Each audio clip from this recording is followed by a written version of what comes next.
Mic check 1 2. It's the Y2K collector, and there's a bald homeless guy running around on the internet who said that I proclaim myself to be the authority on collecting video games. But what this Neanderthal fails to realize is that I've never said any such thing. Now, I do know that there are certain ways that I like to collect my video games, but the hobby is extremely subjective in nature. And so one of my favorite sayings is, different strokes for different folks. Now, there's a few ways that you can go about collecting your video games. You can collect based on console. You can collect based on genre. You can collect based on generation. And one of the most important ways that you could collect, and this is important for a lot of collectors in particular, is you can collect complete in box or you can collect loose cartridge. Now, collectors are going to feel differently about this depending on the console and depending on the system. But I do think that there are instances where there are pluses and minuses to collecting either complete in box or collecting loose cart. And there are times where even in my collection, I make exceptions to even some of my own rules. Now, straight out of the gate, I'll be the first to say that if I have my preference, of course, I'm always going to want to get a video game complete in box. That's just, in my opinion, one of the best ways to get it. I love getting it as close to its original form as possible. But when you look at consoles like the Super Nintendo, these games did not come out with boxes that were built to last. These boxes are made of cardboard. And quite frankly, if you're a collector and you have a collection of Super Nintendo games complete in box with the cardboard still intact, my hat's off to you, good sir or good ma'am, because that is a very difficult feat. It's one of the most difficult feats, I'd have to say, when it comes to collecting, especially for the fourth generation. Now, when it comes to a console like the Sega Genesis, obviously it's a little bit different. These were games and boxes that were built to last, right? So a clamshell Sega Genesis case is going to hit a lot different than a complete in box Super Nintendo game because this plastic is super duper durable. I mean, if you most Sega Genesis clamshell cases, I mean, unless you submerge them in water or you just, let your dog chew on them, they've held up pretty well over the years. And you'll see more good condition Sega Genesis cases, in my opinion, than you would see complete in box Super Nintendo games. Now, I am showcasing Demon Crest here because Halloween is right upon us. And I usually like to get out a spooky game or two around this time of year. Now, of course, I do have young children, so I'm not going to go ahead and do a Silent Hill marathon in the house or play Rule of Rose and Kuon all day.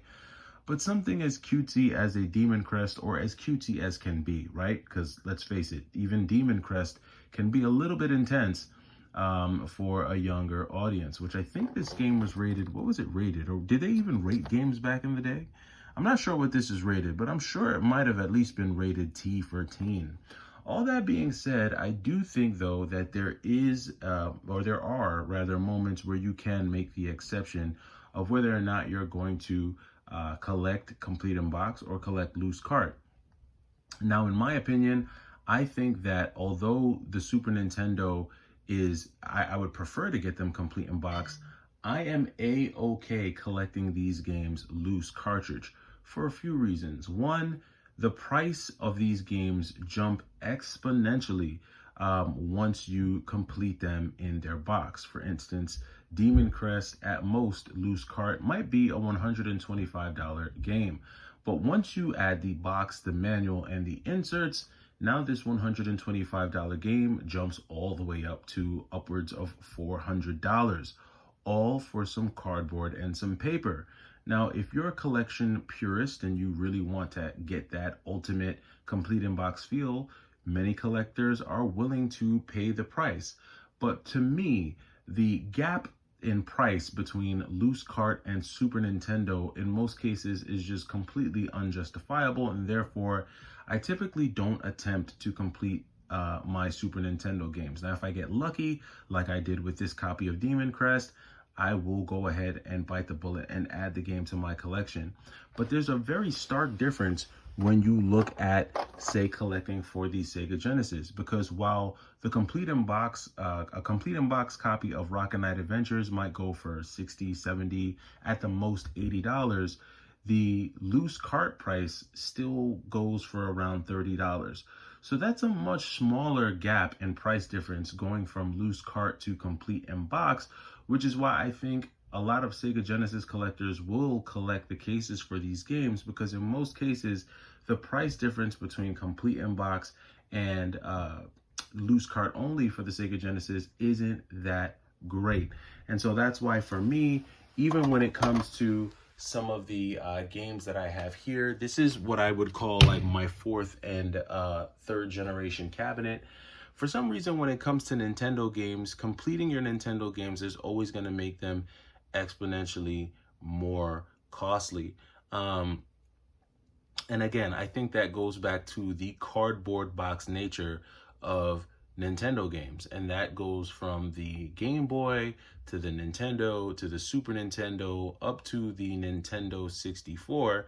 And then I think once we got to the GameCube generation, that's when Nintendo decided finally to give us a more sturdy, hard plastic case for their games. And it sucks that it took 6 generations for them to get there, but unfortunately, because their games, you know, 5th generation and older are cardboard, it means they're more rare to find, especially in good condition, which ultimately makes them more expensive. Now, as a collector, you can do whatever the heck you want to do.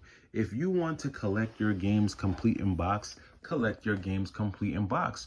Just know that you will be paying a hefty premium for cardboard and paper in some cases, or plastic in other cases, and you just have to be okay with paying that price difference. But no one can tell you exactly how to collect your games. That's a purely subjective thing, and it's going to be up to you to decide if completing a game is worth it. Now, the one thing that I will say is that when it comes to disc-based games, you definitely want to have a secure way of storing those things, because discs are a lot more fragile than cartridges, and all it takes is one really good scratch to ruin a perfectly good game. And so for that, if you don't want to spend the money and complete your loose discs, then at least get some type of, you know, binder, or, you know, one of those, binders, one of those disc holders where you can at least store a bunch of discs in like one trapper keeper type binder.